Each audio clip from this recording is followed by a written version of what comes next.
Sorry, என் உடம்பு கொஞ்சம் சரியில்ல. அதனால துணையோட வர வேண்டியிருந்துச்சு. துள்ளுவதோ இளமை திரைப்படத்தின் மூலமா அறிமுகமானவர் தான் நடிகர் அபிநய். இவரு கல்லீரல் பாதிப்பால இன்னைக்கு அதிகாலையில காலமானாரு. அந்த செய்தி தான் பலருக்குமே அதிர்ச்சி கொடுத்தது. இந்த அபிநய் யார் என்பது குறித்து தான் இந்த வீடியோல பார்க்க போறோம். அபிநயோடைய ஆரம்ப காலகட்டத்துல கஸ்தூரி ராஜா இயக்கத்துல துள்ளுவதோ இளமை என்ற படத்துல தனுஷ் அறிமுகமாகி நடிச்சிருப்பாரு.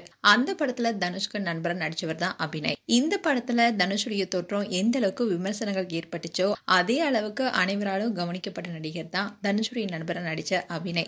அழகும் திறமையும் இருந்ததுனால அபிநய் ஹீரோவா ஒரு ரவுண்ட் வருவார்னு பலருமே எதிர்பார்த்தாங்க. அதுக்கு ஏத்த மாதிரி துள்ளுவதோ இளமை படத்துல நடிச்சு முடிச்ச கையோடு அபிநய் ஜங்ஷன் என்ற படத்துல ஹீரோவா மாறினாரு.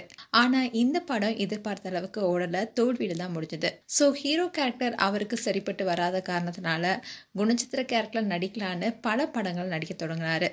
அந்த வகையில ஹீரோவுடைய நண்பர் அண்ட் அமெரிக்க மாப்பிள்ளை போன்ற கெட்டப்ல ஏராளமான படங்கள் நடிச்சிருக்காரு.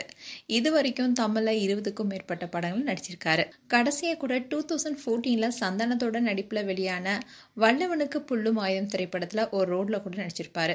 ஆனா இந்த படத்துக்கு அப்புறமா அவருக்கு பெரிய அளவுல எந்த படத்திலும் நடிக்க வாய்ப்பு கிடைக்கல. எப்படியும் அடிச்சு பிடிச்சாவது நிலையான நடிகர் அப்படின்ற இடத்த அபிநய் பிடிக்க பார்த்தாரு. ஆனா அவருடைய அம்மா திடீர்னு இறந்தாங்க. அதனால அதிக மன உளைச்சலுக்கு ஆளாகினாரு அபிநய். அதுக்கு பின்னாடி வாய்ப்புகளும் இல்லாம போனதுனால அவர் வீட்டுல இருக்க பொருட்கள் எல்லாமே வித்துதான் கடந்த 2 வருடங்களாவே வாழ ஆரம்பிச்சாரு. அண்ட் படங்கள்ல தான் வாய்ப்பு கிடைக்கலன்னு டப்பையும் கொடுத்தாரு. அந்த வகையில துப்பாக்கி பட வில்லன் வித்யு ஜம்பாலுக்கும் பையா போன்ற பல படங்கள்ல சில கேரக்டருக்கு குரல் கொடுத்தாரு. அது மட்டும் இல்லாம சினிமாவில் எப்படியா ஜெயிக்கணும்னு நினைச்சாரே தவிர அவருடைய வாழ்க்கையை பத்தி அவர் யோசிக்காமே விட்டுட்டாரு. இதன் காரணமா அவர் திருமணமும் செய்யாமலே இருந்தாரு. ஆனா அவருடைய வறுமை அவரை வாட்ட ஆரம்பிச்சது. இதற்கிடையில தான் அவருக்கு கல்லீரல பாதிப்பும் ஏற்பட்டுச்சு. இதனால உடல்நல குறைபாடும் ஏற்பட்டுச்சு. சில மாதங்களுக்கு முன்னாடி கூட சிகிச்சைக்கு பணம் இல்லாதனால ஒரு வீடியோவை ஷேர் பண்ணியிருந்தாரு. அதுல எனக்கு 1.5 வருஷம் தான் நேரம் இருக்குன்னு சொன்னாங்கன்னு ரொம்பவே உருக்கமா பேசியிருந்தாரு. அவருடைய நிலையை அறிந்த நடிகர் தனுஷ் 5 லட்சம் ரூபாயும் நடிகர் KPY பாலா 1 லட்சம் ரூபாயும் நிதியுதவி வழங்கி ஆறுதல் சொன்னாங்க.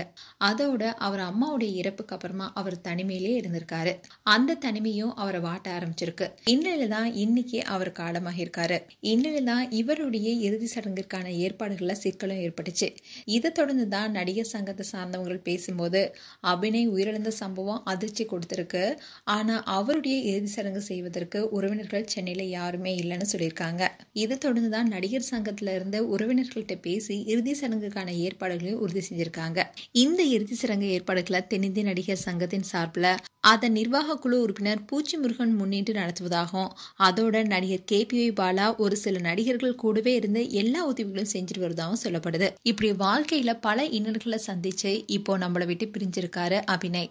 மேலும் அபிநய் குறித்து உங்களுடைய கருத்துக்களை கமெண்ட் செக்ஷன் சொல்லுங்க. இது போன்ற வீடியோஸை பார்க்க நியூஸ் தமிழ் கிளிட்ஸ் சேனலை சப்ஸ்கிரைப் பண்ணுங்க. மறக்காம நோட்டிபிகேஷன் பட்டனை கிளிக் பண்ணுங்க.